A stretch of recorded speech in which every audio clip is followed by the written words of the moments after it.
देवस्य धीमहि धियो यो नः प्रचोदयात्। भाइयों, अध्यात्म अंधविश्वास है अथवा विज्ञान, इसके बारे में बहुत बहस है। नई पीढ़ी के लोग कहते हैं कि ये अंधविश्वास है, इसके पीछे जो कर्मकांड लिखे हुए हैं उसको हम करते हैं और तो जो उसके परिणाम और फल बताए गए हैं वो नहीं मिलते। तो उनके कहने के मुताबिक ये अंधविश्वास का कहना उनका सही है। और जो विश्वासी हैं, जो ये कहते हैं ऋषियों को, शास्त्रकारों को, आप्त पुरुषों को इतना जोर दे कर के अध्यात्म के विधि विधानों के ऊपर कहा गया है, तो उनको झूठ बोलने से क्या फ़ायदा। इसके पीछे कोई न कोई वास्तविकता और सच्चाई होनी चाहिए। इसीलिए मालूम पड़ता है कि ये विज्ञान है। ये विज्ञान है अथवा अंधविश्वास। ये तलाश करने के लिए हमने अपनी पूरी की पूरी ज़िंदगी इस काम के लिए खर्च कर डाली और अब हम किसी नतीजे पर जा पहुँचे हैं। उस नतीजे को आप लोगों को सुनाने का हमारा मन है। लोहा खदान में से जब निकलता है तब आपने देखा है ना, कच्चा निकलता है, मिट्टी मिला हुआ होता है। और जब कोई और धातुएं निकलती हैं ज़मीन में से, तो सभी धातुएं कच्ची होती हैं, उनमें मिट्टी का सम्मिश्रण होता है। जब तपाई जाती हैं, आग पर तपाते हैं उनको, तो तपाने के बाद में उनका वास्तविक स्वरूप निकलता है। मिट्टी जल जाती है और लोहा निकलता है, सोना निकलता है, दूसरी धातुएं निकलती हैं। गर्म करने के पीछे ही निकलती हैं। तेल के बारे में भी यही बात है। कोयला जो होता है वो भी साफ़ करना पड़ता है, हर चीज़ को साफ़ करना पड़ता है। व्यक्ति जो अध्यात्म का प्रयोग करता है, अगर उसकी सफाई का ध्यान रखता है तब तो जानना चाहिए कि इसको परिणाम मिलेगा। और उसने अगर सफाई का ध्यान नहीं रखा है, अपने आप का संशोधन नहीं किया है, जो उसके प्रयोग करता उसको ठीक तरीके से काम में लाने की स्थिति में नहीं है, तो फिर मान लीजिए कि ये केवल कर्मकांड अंधविश्वास है। अंधविश्वास से क्या काम चलने वाला है। इसलिए साधक को अपने जीवन में जीवन का परिष्कार करना पड़ता है, पात्रता का विकास करना पड़ता है। पात्रता का विकास न करे, जीवन का संशोधन न करे, तो उसका वो लाभ जो मिलना चाहिए नहीं मिलेगा। तब फिर अंधविश्वास कहने वाली बात सही है। और अगर आदमी उसके समग्र स्वरूप को समझता है और समग्र स्वरूप की कीमत चुकाने के लिए तैयार है, तो फिर मैं समझता हूँ इसको भी विज्ञान ही होना चाहिए। क्योंकि मेरी सारी ज़िंदगी इसी काम में खर्च हुई है और मैंने पाया है कि ये विज्ञान है और ये साइंस है और ये सही है। कैसे?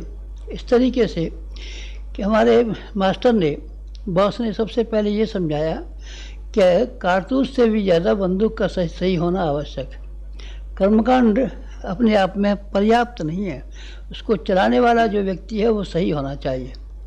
बीज में अपनी शक्ति है। बीज को ज़मीन पर बोते हैं वही पैदा होता है। आम बोते हैं तो आम पैदा होता है, बबूल बोते हैं बबूल पैदा होता है, गेहूँ बोते हैं तो गेहूँ पैदा होता है। ये बात सही है, लेकिन इससे भी ज़्यादा सही ये बात है कि ज़मीन ठीक होनी चाहिए।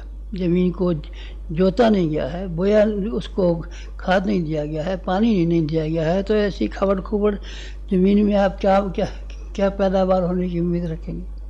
इसलिए अध्यात्म के साथ में दो सिद्धांत मिले हुए हैं। एक सिद्धांत ये मिला हुआ है कि जो उसके लिए कर्मकांड बताए गए हैं वो करने चाहिए, ये सही बात। और इससे भी ज़्यादा सही बात यह है कि जो आदमी प्रयोग करने वाला है, प्रयोग करने वाले को अपने आप में, अपने व्यक्तित्व की दृष्टि से बहुत साफ और बहुत पैना और बड़ा तीखा आदमी होना चाहिए। तीखे आदमी के ऊपर, अच्छी और बढ़िया बड़ी बंदूक के ऊपर अगर आपने कारतूस रखा है तो निशाना सही लगेगा और बहुत दूर तक लगेगा। और आपके पास बंदूक नहीं है, नकली बंदूक है, खाली कारतूस लेके ले आए हैं और आप चलाने के मन करते हैं, तो फिर आपका ठीक बात नहीं बनेगी। फिर आप अंधविश्वास भी कह सकते हैं। खेत की जुताई आवश्यक है। खेत में खाद और पानी लगाना आवश्यक है। बीज बोया जाता है तो पैदा होता है, कहना सही है, इसमें कोई दो राय नहीं है कि जो बीज बोया जाएगा वही पैदा होगा। लेकिन अगर आप खाद नहीं लगाएंगे तब, पानी नहीं लगाएंगे तब, और उसके खेत की जुताई नहीं करेंगे तब फिर कुछ भी पैदा नहीं होगा। फिर आपको यही कहना पड़ेगा कि ये कहना खेती करना बेकार है, बीज बोना बेकार है, ये मेहनत करना बेकार है, इस तरीके से बीज बोना अंधविश्वास हो गया और बीज बोना विज्ञान हो गया, अगर आपने ढंग से और कायदे से किया है। लोहे के बारे में आप जानते हैं, लोहा ज़मीन में से निकलता है तो मिट्टी मिला हुआ निकलता है। उससे आप कोई बर्तन बनाना चाहें, हथियार बनाना चाहें, औजार बनाना चाहें, कुछ नहीं बन सकता। ज़मीन पर गिरा देंगे तो टूट टूट करके अलग गिर पड़ेगा। लेकिन अगर उसको आपने तपाया है और तपाने के बाद में जो उसके अंदर मिट्टी मिली हुई है, उस मिट्टी वाले हिस्से को आपने अगर जला दिया है तो फिर आप जो कुछ भी लोहे से बनाना चाहेंगे बना सकेंगे। ज़्यादा टेम्परेचर देंगे तो फिर आप स्टेनलेस स्टील भी बना सकते हैं, औलाद भी बना सकते हैं, दूसरी कीमती चीज़ें भी बना सकते हैं, लोह भस्म भी बना सकते हैं। ये सब चीज़ें, उससे मांडूर भस्म भी बन सकती है। ये सब चीज़ें बन सकती हैं। ये ताप के ऊपर टिका हुआ है, लोहे के ऊपर नहीं। लोहा तो जैसा है वैसे ही रहेगा। यही बात अध्यात्म के सिद्धांतों के बारे में है। अध्यात्म के सिद्धांत जो आदमी जीवन में प्रयोग करता है, वो आदमी अपने आप को सही बना लेता है तो उसके चमत्कार जरूर दिखाई पड़ेंगे। तो धियाँ सिद्धियाँ जैसे कि उसके बारे में बताया जाता है, सब बिल्कुल सही बैठेंगी। कहीं भी गलती करने का मौका नहीं आएगा अगर आपने साफ किया है तो। पात्रता के हिसाब से मिलता है। बर्तन अगर आपके पास है तो आप उसी बर्तन के हिसाब से जो चीज़ लेना चाहें ले भी सकते हैं। खुले में रखें तो पानी उसके अंदर भरा जा सकता है। इसीलिए पात्रता को अध्यात्म में सबसे ज़्यादा महत्व दिया गया है कि जो आदमी अध्यात्म का प्रयोग करते हैं वो अपने व्यक्तिगत जीवन में अपनी पात्रता का विकास कर रहे हैं कि नहीं कर रहे, ये बहुत ज़रूरी है।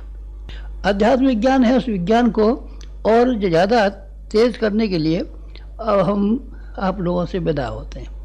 विदा होने का मतलब ये है कि हमारी और आपकी बातचीत का सिलसिला जैसे कि इतने लंबे समय से चलता रहा है, आगे से अब चलना मुमकिन नहीं है।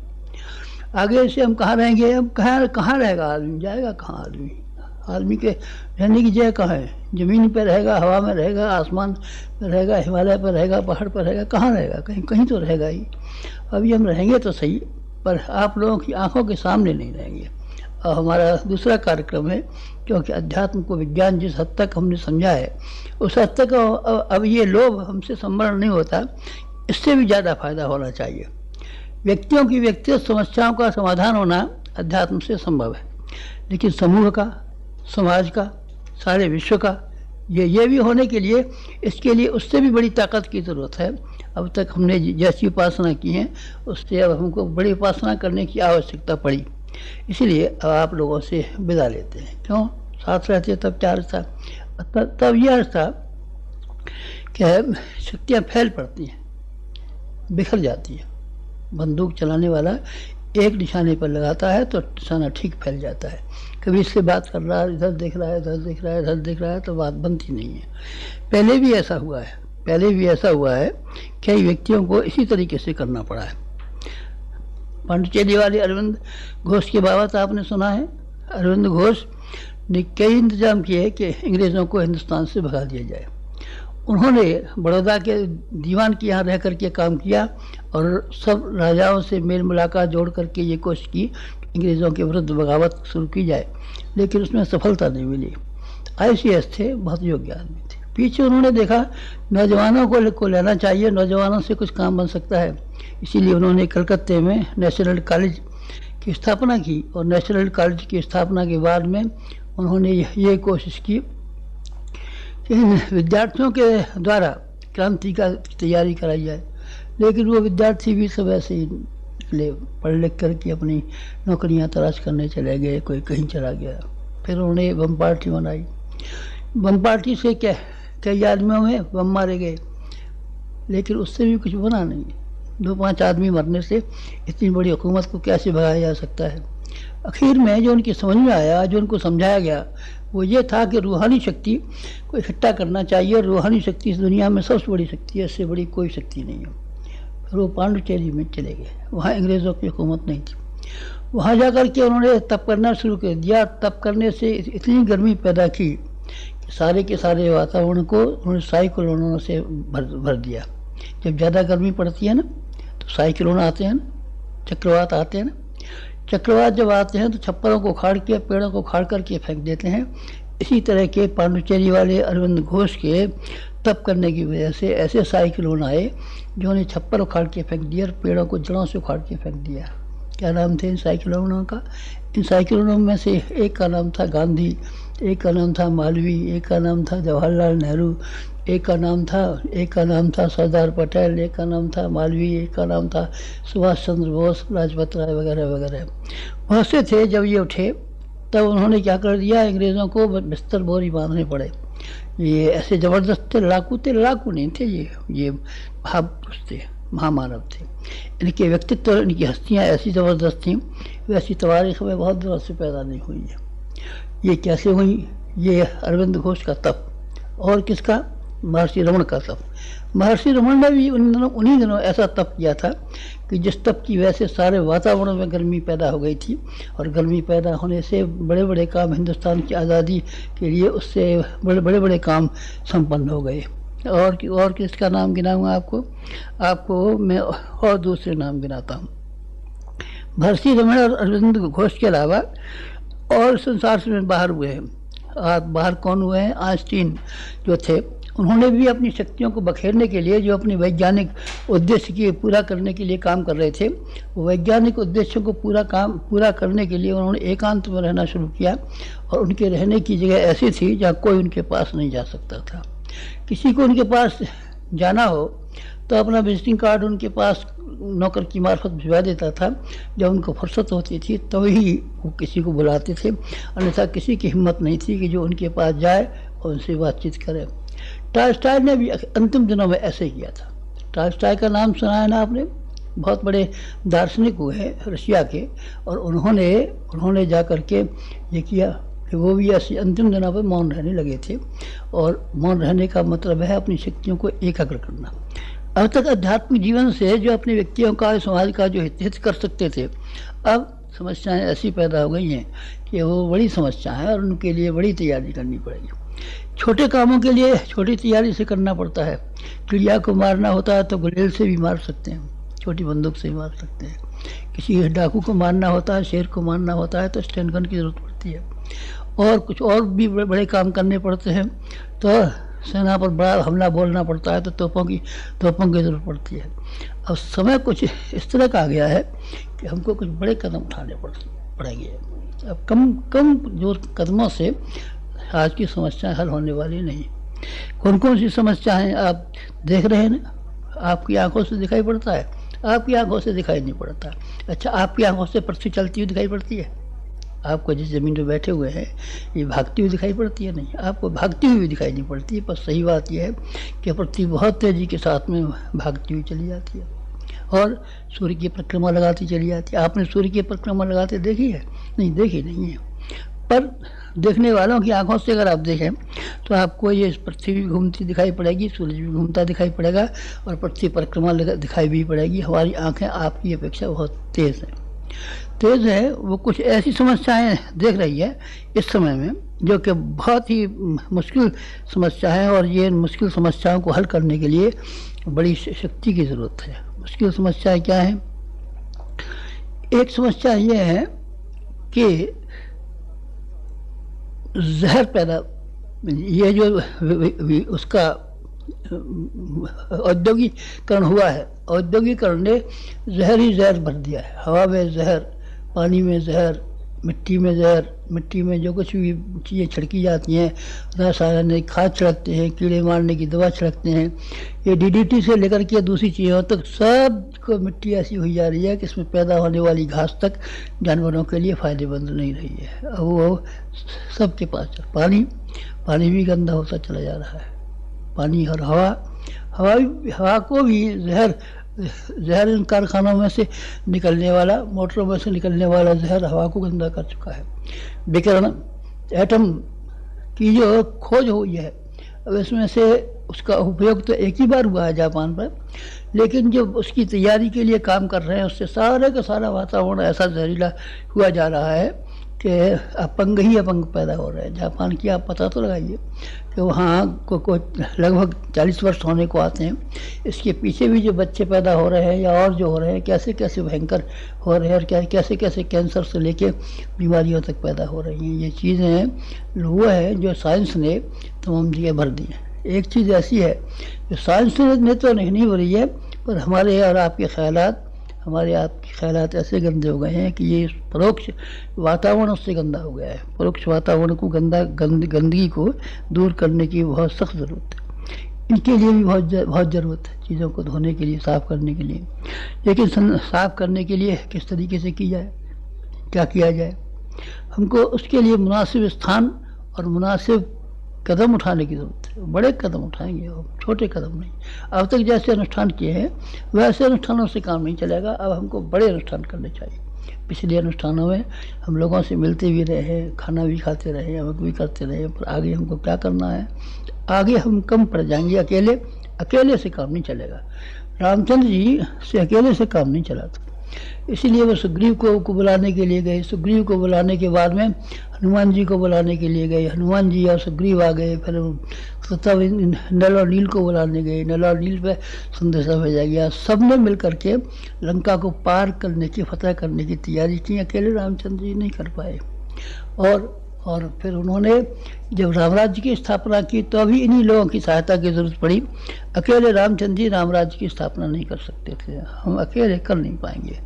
कुंती ने श्री कृष्ण भगवान की आज्ञा से मान करके 5 सहायक उनके लिए पैदा किए थे। 5 सहायक पैदा हुए थे, 5 देवताओं की शक्तियों से पैदा हुए थे। वो कौन कौन से थे? एक का नाम अर्जुन था, एक का नाम भीम था, एक का नाम युधिष्ठिर था, ये एक का नाम कर्ण था। ये सूर्य के अंश से पैदा हुए थे और इंद्र के अंश से पैदा हुए थे, देवताओं के अंश से पैदा हुए थे, क्योंकि वो काम बड़ा था, छोटा नहीं था। श्री कृष्ण भगवान को छोटा मोटा काम करना होता, सांप मारना होता, बकासुर मारने होते, तो वो स्वयं भी मार सकते थे। लेकिन जब देखा काम बहुत बड़ा है और भारत को विशाल भारत, महान भारत बनाना है, तो उस काम के लिए बड़े सामर्थ्यवान व्यक्ति चाहिए। सामर्थ्यवान व्यक्तियों के लिए बनाने के लिए हमको ये आवश्यकता पड़ी, सामर्थ्यवान व्यक्तियों को पैदा करने के लिए अपने आप को झोंके और हमें बड़े कदम उठाए।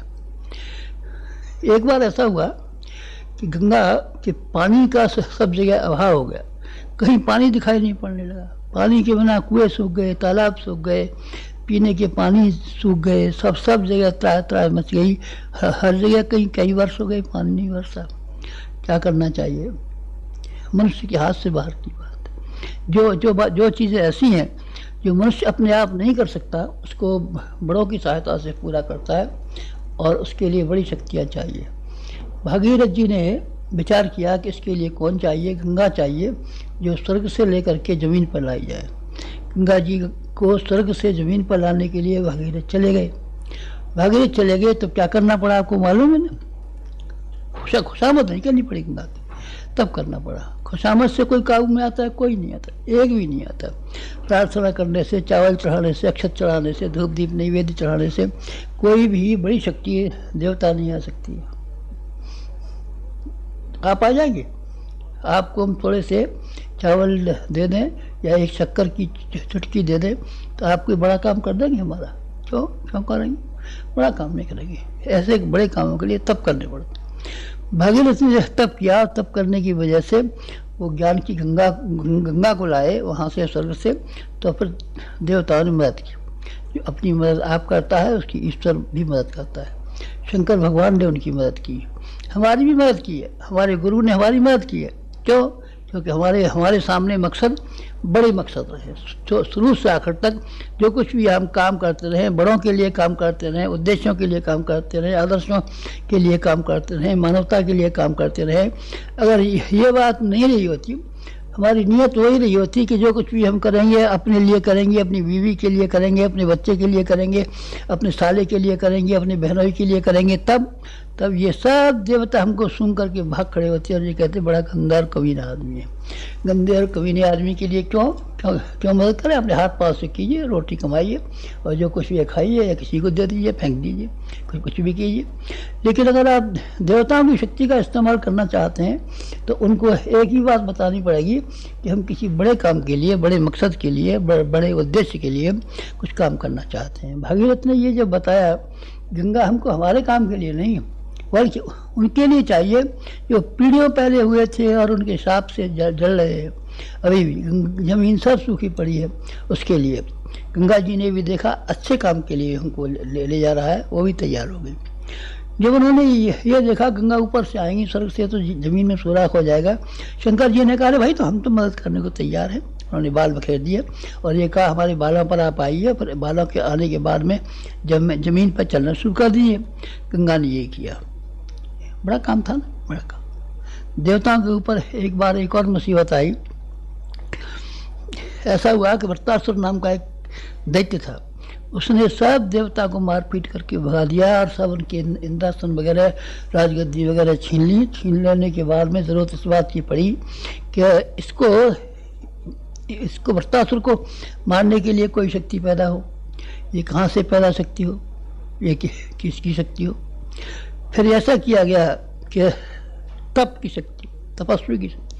तपस्वी की शक्ति बड़ी होती, तपस्वी से बड़ी और किसी की शक्ति नहीं होती। उन्होंने दधीच ने देखा कि मेरी अस्थियों का वज्र अगर बने तो वो इतना मजबूत हो सकता है कि 100 देवता एक और, 100 हथियार एक और मेरी अस्थियों से बना हुआ वज्र एक और। अकेला ही वज्र मेरा इनके ऊपर गिरेगा तो इनके कमजोर निकाल देगा।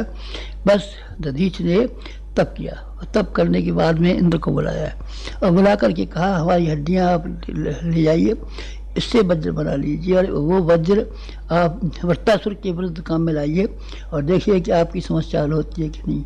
वास्तव में हो गई, ऐसा ही हुआ। इंद्र ने उनकी दधीच की अस्थियों का ये बनाया, वज्र बनाया और वज्र बना करके और ये सब काम कर लिया और ये बड़ा बड़ा काम हो गया। बड़े कामों के लिए बड़ी त्याग की जरूरत पड़ती है। छोटे त्याग की जरूरत पड़ती होती, चावल अक्षर धूप दीप नैवेद्य से होता तो हम ही कर देते, या कुछ हवन वन करना होता तो घी और चावल मंगा करके पूजा पाठ करके हम ही कर देते। ये बड़ा काम है, इसके लिए बड़े त्याग की जरूरत है। इसमें दधीच जैसा त्याग करने वाले आदमी होने चाहिए। इसके लिए भगीरथ जैसे त्याग करने वाले होने चाहिए। इसके लिए बड़े आदमी होने चाहिए। तो फिर बड़े आदमी कहाँ से आएंगे? हमने कहा ना आपसे कि भगवान केवल उनकी सहायता करता है जो बड़े कामों के लिए, बड़े उद्देश्य के लिए अपने आप को होम देते हैं। सुग्रीव का साथ में यही हुआ, बाली उसके हनुमान के साथ ये हुआ। हनुमान सुग्रीव की यहाँ नौकरी करते थे, बाली का मुकाबला नहीं कर सके। न बाली का मुकाबला सुग्रीव कर सकता था न हनुमान कर सकते थे। दोनों भाग खड़े हुए और भाग खड़ के एक पहाड़ के नीचे जाकर के छिप गए, वहीं अपना गुजारा कर रहे थे किसी तरीके से बस। लेकिन जब उन्होंने रामचंद्र जी को देखा, रामचंद्र जी के काम में, सीता जी को तलाश करने में और लंका का दहन करने में और राक्षसों से लोहा लेने का जोखिम कहता हूँ मैं आपसे, जोखिम उठाने को हनुमान तैयार हो गए। हाँ साहब चलिए हम जोखिम उठाएंगे तो भगवान की कृपा भी पाएंगे। जो आदमी जोखिम नहीं उठा सकता, केवल फायदा ही फायदा तो तलाश करता है, तो उसको मैं क्या कह सकता हूँ। उसके लिए बहुत से आदमी हैं, सट्टा लगाते हैं, जुआ खिलवाते हैं, लॉटरी के नंबर बताते हैं, गांजा पीते हैं और बताते हैं, ऐसे बहुत से आदमी हैं। और वहाँ जाइए। लेकिन जो महापुरुष हैं, महाकामों के लिए ही सहायता करते हैं। रामचंद्र जी ने अपनी सहायता की और हनुमान जी में इतनी शक्ति आ गई कि वो पहाड़ को उखाड़ करके ले आए। 1, उन्होंने लंका को छलांग मार दी। 2, उन्होंने रामराज की स्थापना करने के लिए वो काम किए कि बड़े गजब के काम थे। और रामचंद्र जी का इतना बड़ा प्यार पाया कि जब राम पंचायतन के फोटोग्राफ आपने छपते देखे हैं ना, उसमें एक छपा एक और बैठा है हनुमान बगल में। ये कौन है इनका? यह रामचंद्र जी का भाई, भतीजा, नाना, मौसा, ताऊ। अरे कोई नहीं है बाबा, ये वो है जिसने कि रामचंद्र जी को अपने आप को सुपुर्द कर दिया था। सुपुर्द करके तो देखिए, सुपुर्द करके देखिए और ये देखिए कि बदले में क्या मिलता है। इसी तरीके से नल और नील थे। नल और नील को बुलाया गया। नल और नील कौन थे? इंजीनियर। हाँ, इंजीनियर थे। रीछ थे तो रीछों ने क्या कर डाला? रीछों ने एक ऐसा समुद्र बना दिया जो पानी के ऊपर तैरने वाला पुल था। पानी के ऊपर तैरने वाला पुल देखा आपने? कहीं हमने तो देखा नहीं। हमने तो ऐसे देखे, रस्से के पुल देखे हैं, वहाँ का कलकत्ते का गोली का पुल देखा है जो बीच में टंगा हुआ है, पर रस्सों का नहीं है वो। लेकिन वो उनका केवल पत्थरों का पुल बना दिया। किसने बना दिया? नलिनी में इतनी ताकत थी नहीं, इतनी नहीं थी, वो भगवान की ताकत। अच्छे उद्देश्य के लिए, अच्छे कामों के लिए भगवान की हमेशा सहायता मिलती रही है और इससे आगे भी मिलेगी। कुंती के 5 पुत्रों में जो थे, अर्जुन थे, भीम थे, इनको शक्ति कैसी मिली थी? ये 5 रह गए थे, पांडव थे। पांडव बड़े ताकतवर थे। क्या ताकतवर थे? नौकरी करते फिरते थे। कोई कोई नाचने की नौकरी, कोई खाना पकाने की नौकरी, कोई कहीं की नौकरी, कहीं की नौकरी। जब उनको वनवास हो गया तो अपनी जान बचाने के लिए गरीब मारे मारे फिर रहे थे। पांडवों में बड़ी ताकत थी। क्या ताकत थी पांडवों में? निशा उन्होंने तो दुर्योधन को सौ उनको कौरवों को मार गिराया और उन्होंने महाभारत में फतेह बना के दिखा दी। अरे तो दिखा दी तो पहले क्यों नहीं दिखा दी थी? पहले इसीलिए नहीं दिखा दी थी कि पहले भगवान नहीं थे उनके साथ में। भगवान किसके साथ होते हैं? उसके काम उसके साथ होते हैं जो बड़े कामों के लिए, बड़ी चीज लेने के लिए जाते हैं। हम बड़े कामों के लिए अब की बार आपसे अलग हो रहे हैं। बड़ा काम क्या है? आप में से क्या ये आदमी बड़े ताकतवर भी है, शक्तिशाली भी है? कौन कौन ताकतवर? कौन ताकतवर? मैं मानता हूँ उन्हें जो कि बुद्धिजीवी है। एक ताकतवर मैं उन्हें मानता हूँ जो कलाकार है। दो और मैं उनको मानता हूँ जो आदमी संपन्न है। तीन और किसे आप मानते हैं कलाकार और वो संपन्न? राजनेताओं को मानता हूँ। और किसे मानते हैं? और भावनाशीलों को मानता हूँ। आप तो भावनाशील है, आप राजनेता तो नहीं है, आप कोई और तो नहीं है, भावनाशील है। भावनाशीलों ने भी दुनिया में गजब कर डाला। ऐसे ऐसे बड़े काम किए हैं, ऐसे ऐसे बड़े काम किए हैं कि सारी दुनिया को हिला करके रख दिया है। भावनाशील भी किसी से कम नहीं होती, राजनेताओं से भी कम नहीं। तब क्या करना है हमको? अब इससे आगे वाले समय में अकेला नहीं रहना है। 5 बच्चे पैदा करने, अकेले नहीं अकेले नहीं रह सकते हो। तो फिर बुढ़ापे में आपने ब्याह कर लिया नहीं, ब्याह नहीं किया, तो फिर क्या कर दिया? बच्चे पैदा करेंगे। बच्चे कैसे पैदा करेंगे? बच्चे ऐसे पैदा करेंगे जो कि बड़े बच्चे हों। उन्होंने, वायु ने, पवन ने एक बच्चा पैदा किया था, इसका नाम हनुमान था। बजरंग बली था, ऊपर से पटक दिया कि देखें ये है भी कुछ कि नहीं, पत्थर की शिला को तोड़ के फेंक दिया, तो वो बजरंग बली था। पवन से पैदा हुआ था। कर्ण जो था सूर्य से पैदा हुआ था, उसके पास कवच कुंडल थे। इस तरह की हमको और अपने सहायकों की आवश्यकता पड़ी है। जो 5 जिनका मैंने नाम गिनाया, उन नाम गिनाने वालों को हिला करके रखे और इनको ठीक कर सके और इनको ये दे सकें। तो फिर क्या करना पड़ेगा? आपको क्या करना पड़ेगा? आपको कभी करना हो, अध्यात्म को विज्ञान की तरीके से देखने का हो, अध्यात्म को अंधविश्वास आपको न कहना हो, तो आप कृपा करके ये कहना कि भगवान का तरीका समझना, भगवान का कायदा समझना, भगवान का मन समझना। भगवान का क्या मन है? भगवान का मन ये है कि वो मांगते हैं। जो कोई भी सामने आता है हर एक से मांगते हैं। उनकी एक परीक्षा है, किसको दे किसको नहीं दे। इसको जाने से पहले उनकी परीक्षा है। परीक्षा ये है कि वो आदमी देने को तैयार है कि नहीं। देने को तैयार है तो भगवान उसको देंगे। उन्होंने जिससे भी बना पहले मांगा। सबरी के पास गए, मांगते गए हम तो भूखे हैं। गोपियों के पास गए, मांगते गए हम तो भूखे हैं। और राजा कर्ण के पास गए, उन्होंने कहा हमको सोना चाहिए। और राजा बलि के पास गए, हमको ज़मीन चाहिए। जहाँ कहीं भी भगवान गए हैं उसने हर एक से मांगा है, और जिस किसी ने दिया है वो खाली हाथ नहीं रहा है। भगवान ने मांगा है। हमारे गुरु ने भी हमसे मांगा था, और मांगा था जो हमने दिया, उसके बदले में हमने क्या पाया? हमने बहुत पाया। उसने कहा तेरे पास जो कुछ है वो दे। तो कहाँ दूँ, किसको दूँ? उन्होंने कहा भगवान की खेत में बो दे।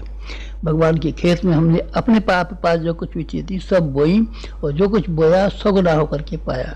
हमारे पास शरीर है, शरीर हमने बोया और शरीर हमने 100 गुना होकर के पाया। अभी आपने सुना था? नहीं सुना। बंदूक वाला एक आया था और एक पागल आदमी गोलियां चला रहा था, और उसके रिवाल्वर में 5 गोलियां थी। 5 की 5 चलाई और वो बीच में नलियों में बंद रह गई और बाहर नहीं निकल सकी। आपने सुना नहीं है? आपने सुना नहीं है कि उसने कितने छड़े बरसाए थे, यहाँ से लेकर के गर्दन से लेकर के हाथों तक, और कहाँ से लेके पेट से लेकर कहाँ तक ढेरों के ढेरों छड़े बरसते रहे। और कितने टाँके लगे, एक से कितने थे उतने टाँके लगे, और उसमें से कोई भी कुछ बाल बांका नहीं हुआ। बाल बांका नहीं हुआ। ये शक्तियाँ भगवान की दी हुई हैं। ये भगवान की दी हुई शक्तियाँ किसी को भी मिल सकती हैं, आपको भी मिल सकती हैं। इस तरीके से क्या करना चाहिए कि जब कभी आपका मन हो तब फिर आप ये करना कि हमने शरीर दिया था, शरीर पाया। हमने अपनी बुद्धि दी, अपनी सारी बुद्धि का इस्तेमाल अपने लिए नहीं, समाज के लिए किया है। समाज के लिए जो हमने इस्तेमाल किया है उसका बदले में समाज के लिए हमारी जो बुद्धि है वो इतनी पैनी, इतनी तीखी है, आप अचंभे में रह जाएंगे। व्यास जी ने एक महाभारत लिखा था, उसमें गणेश जी को स्टेनोटाइपिस्ट बना के ले गए थे। हमारे पास कोई स्टेनोटाइपिस्ट नहीं है, हमारी उंगलियाँ ये यही स्टेनोटाइपिस्ट है। इसलिए हमने इतना साहित्य लिखा है, इतना साहित्य लिखा है जो हमारे वजन की बराबर हो सकता है। ये हमारी बुद्धि है। हमारे पास धन है, हमारा तो नहीं था, पिताजी का दिया हुआ था। पिताजी का दिया हुआ था, ना हमने अपने बच्चे को दिया, ना लड़की को दिया, ना लड़के को दिया, ना साले को दिया, ना बहनोई को दिया, सब हमने समाज को दे दिया। एक गायत्री तपोवन को दे दिया और वहाँ उसको बन के तैयार हो गई। उससे बचा हुआ पैसा था कुछ, उससे अपने गांव में एक स्कूल बना दिया। उसके बाद भी कुछ दिखाई पड़ा, वो सारे इंतजाम करके गांव में एक अस्पताल बना दिया। सारी की सारी चीज़ें बना दी। फिर आपका धन क्या चला गया, आप तो गरीबी में धन काटते होंगे। नहीं, हम गरीबी में धन नहीं काटते।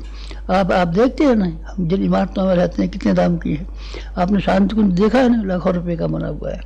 आपने गायत्री नगर देखा है ना, लाखों रुपए का बना हुआ है। आपने ब्रह्मचर्च देखा है ना, लाखों रुपए का बना हुआ है। आपने गायत्री तपोभूमि देखी है ना, लाखों रुपए की बनी हुई है। आपने हमारे गांव का स्कूल और अस्पताल देखा है, लाखों रुपए का बना हुआ है। लाखों ही से कम गिनती नहीं हमको आती। क्यों? इसलिए नहीं आती कि हमारे पास जो था हमने दिया है, देने के बदले में बोया है और बोने के बदले में काटा है। मैं इसलिए आपको कह रहा हूँ कि अगर आपका ये मन हो कि अध्यात्म जो है विज्ञान है या अंधविश्वास, तो आपको फिर ये ध्यान रखना चाहिए कि अध्यात्म का सही तरीका क्या है। सही तरीका आपको नहीं मालूम, बस इसीलिए आप बेकार होते हैं, परेशान होते हैं, ये होते हैं। आप केवल पूजा पाठ करते हैं, कर्मकांड करते हैं, और कर्मकांड के साथ साथ में जीवन को जैसा ऊंचा बनाना चाहिए वैसा ऊंचा बनाने के लिए कोई आपका मन नहीं करता। आप मन कीजिए, फिर देखिए भगवान आपकी सहायता करता है कि नहीं। भगवान झूठा है कि सच्चा है? भगवान झूठा नहीं है, सच्चा है। भगवान कैसा देखा आपने, हमने कैसा देखा, चलिए हम बताते हैं। भगवान को हमने प्रतिछाया के रूप में देखा, और भगवान को हमने प्रतिध्वनि के रूप में देखा। प्रतिछाया क्या? शीशे में जैसा अपना चेहरा देखते हैं बिल्कुल हूबहू वैसे ही होता है। और भगवान को हमने देखा है बिल्कुल हमारे जैसा है। हमारे जैसा उसका ईमान, हमारे जैसा उसका मन, हमारे जैसे उसकी बुद्धि, हमारे जैसा उसका प्यार, बिल्कुल हमारे भगवान का हमारे जैसा है। और प्रतिध्वनि, कुएं में आवाज़ लगाते हैं और गुंबज में आवाज़ लगाते हैं, ठीक वही आवाज़ आती है जो हम लगाते हैं। आप लगाते हैं, लाइए भगवान जी जो कुछ है सो हमारे सुपुर्द कीजिए। भगवान जी उसी के बदले में आपसे आवाज़ लगाते हैं, लाइए आपके पास क्या है हमको सुपुर्द कीजिए। आप कहते हैं हम तो देने वाले नहीं हैं, भगवान कहता है हम देने वाले नहीं हैं। दोनों में जद्दोजहद होती है। राम भरत में लड़ाई हुई हो गई थी। राम भरत में राज्य की गेंद को लेकर के राम कहते थे हमारा भरत राज्य पे बैठेगा, और भरत कहता था कि राज्य पे हमारा भाई राम बैठेगा। दोनों के बीच में जद्दोजहद होती रही, लड़ाई होती रही। गेंद को दोनों ही ठोकरें मारते रहे, और गेंद यहाँ पड़ी, गेंद वहाँ पड़ी। हमारे और हमारे भगवान के बीच में प्यार की बातें भी बहुत हुई हैं, और लड़ाई की बातें भी बहुत हुई हैं। लड़ाई की बातें ये हुई हैं, भगवान ने 20वें बार हमसे कहा है कि हमारे पास जो कुछ भी है तू लेगा। हमने कहा हमारे पास जो कुछ भी है तू लेगा। हम दोनों से पूछते रहते हैं। भगवान से हमने ये नहीं कहा कि आप हमको ये दीजिए और हमें ये कमें। हम भिखारी हैं, कोई खंगले हैं, हम कोई दीन है, हम कोई दुर्बल है, हम ब्राह्मण हैं और हम तपस्वी हैं और हम शक्तिशाली हैं। इसलिए भगवान से हमने कहा आपको जो कुछ जरूरत हो सो मांगिए। भगवान ने कहा समाज के लिए तेरी ज़रूरत है, देश के लिए तेरी ज़रूरत है, दुनिया में जो कहत मचा हुआ है, मुश्किल फैली हुई है, दुर्भिक्ष फैला हुआ है, उसके लिए तेरी हड्डियों की ज़रूरत है। हमने कहा ये लीजिए। भगवान किसी पर प्रसन्न होते हैं तो उसको एक चीज़ दिया करते हैं, उसका नाम है श्रेय। अर्जुन को श्रेय दिया। अर्जुन गांडीव चलाता था और भगवान घोड़े चलाते थे। हमें भी भगवान ने श्रेय दिया है। किस चीज़ का श्रेय दिया है? देवात्मा हिमालय के साथ में संबंध जोड़ दिया, और वो संबंध न केवल हमारे साथ जुड़ा रहा बल्कि और सबके साथ भी, आपके साथ भी जुड़ जाने का सौभाग्य हमें दिया। देवात्मा हिमालय में जिसमें 4 धाम हैं, गंगोत्री आती है, जमुनोत्री आती है, और ये केदारनाथ आता है, बद्रीनाथ आता है, 5 नदियाँ जिसमें आती हैं, 5 सरोवर जिसमें आते हैं, 5 गुप्त काशियाँ जिसमें आती हैं, ये हिमालय का देवात्मा अंश है। यहाँ प्राचीन काल में भी ऋषि रहते थे और अभी भी ऋषि रहते हैं। प्राचीन काल में स्थूल शरीर से रहते थे और सूक्ष्म शरीर से रहते हैं। उसके साथ में हमारे गुरु ने, मार्गदर्शक ने, भगवान ने हमारा संबंध जोड़ा और ये कहा कि जब भी युग बदलते रहे हैं तब ऋषियों को भूमिका निभानी पड़ी है, तो ये भी वो भूमिका निभानी चाहिए। तो मैंने वहाँ जो उनसे सीखा था वो तो किया ही, लेकिन आप लोगों के लिए भी वो सब चीज़ें मुहैया बनी रहें, इसलिए उसकी एक नकल बना करके, स्थापना प्रतीक बना करके यहाँ हरिद्वार शांति कुंज में भी रखा है। आपको मालूम है, शंकर भगवान से रामचंद्र जी की जान पहचान थी, लेकिन जब उन्होंने लंका विजय करने का और सतयुग की स्थापना करने का समय देखा तो भगवान की स्थापना की थी कहाँ, रामेश्वरम के ऊपर। शंकर जी को जानते थे वो, लेकिन स्थापना जरूर की थी उन्होंने। स्थापना हमको भी हिमालय की यहाँ करनी पड़ी है। हिमालय में जो काम होते रहे हैं वो काम यहाँ भी किया है, यहाँ भी किया है, ताकि आप लोगों को हिमालय के वो दुर्गम स्थान जाना जहाँ आपके लिए संभव न हो, वहाँ आप जा सकें, जा नहीं सकें तो यहाँ आप देख सकें। हिमालय में व्यास जी हुए थे और व्यास जी ने वहाँ तप किया था। 18 पुराण और अन्य ग्रंथ लिखे थे। गणेश जी उनके सहायक थे। वो कार्य हमने भी यहाँ किया है शांत कुंज में, और शांत कुंज में ला करके 18 पुराणों के भाष्य, 4 वेदों के भाष्य, उपनिषदों के भाष्य, दर्शनों के भाष्य, स्मृतियों के भाष्य, आरण्यकों के भाष्य, ये सारे के सारे ग्रंथों को हमने यहाँ बना करके रख लिया, यानी व्यास जी की नकल की। व्यास जी वो थे। इसके अलावा हमने पातंजलि की नकल की। पातंजलि ने योगाभ्यास करने का उस समय के लोगों को का क्रम सिखाया था। प्रत्येक समय में मनुष्यों के शरीरों की संरचना अलग अलग हो जाती है, इसलिए समय समय के लिए योगाभ्यासों का क्रम बदल जाता है। वो योगाभ्यासों का क्रम, कभी आप शांत कुंज आएँ तो आप देखें कि जो देवात्मा हिमालय पे है, कभी पातंजलि ने किया था, वो यहाँ चल रहा है कि नहीं। याज्ञवल्क्य ऋषि हुए हैं, उन्होंने यज्ञ का एक विज्ञान ही बना दिया था। विज्ञान अभी भी है फिजिक्स, लेकिन प्राचीन काल में फिजिक्स जो थी यज्ञों के ऊपर टिकी हुई थी। उससे मनुष्यों का, पशुओं का, प्राणियों का, वातावरण का, सबका देखभाल की जाती थी। वो यज्ञ का वातावरण आपने वहाँ देखा हो, वहाँ आपने देखा कि नहीं देखा, हमने देखा है हिमालय पर आपको हमने दिखाने के लिए यहाँ मुहैया करके रखा है। विश्वामित्र ऋषि ने गायत्री का साक्षात्कार किया था। 7 ऋषि वहाँ से आए थे। 7 ऋषियों के तो नाम सुने न। 7 ऋषि जिस स्थान पर तप करते थे वहाँ से गंगा की 7 धारा हो गई थी। यहाँ हम आजकल बैठे हुए हैं और ये स्थान देवात्मा हिमालय का वो स्थान है जहाँ से कि द्वार खुलता है, और 7 ऋषियों ने तप किया था। विश्वामित्र ऋषि ने भी यहीं बैठ के तप किया था। विश्वामित्र ऋषि का ये स्थान है। और यहाँ से परशुराम और भागीरथ, इनका भी हमने ये किया था। कौन सा? भागीरथ ने गंगा अवतार के स्वर्ग से लाए थे। हम गंगा तो अवतार के नहीं लाए हैं, पर ज्ञान की गंगा को लाए हैं। सारे विश्व को जिस ज्ञान की ये आवश्यकता है वो ज्ञान आप यहाँ से पाइएगा। और प्राचीन काल में परशुराम जी का नाम सुनाया आपने। उन्होंने हिमालय के ऊपर तप किया था, और तप करके वहाँ से उन्होंने एक भगवान शंकर से एक फरसा लाए थे, और फरसे से कुल्हाड़े से काट करके लोगों के दिमागों को बदल दिया था।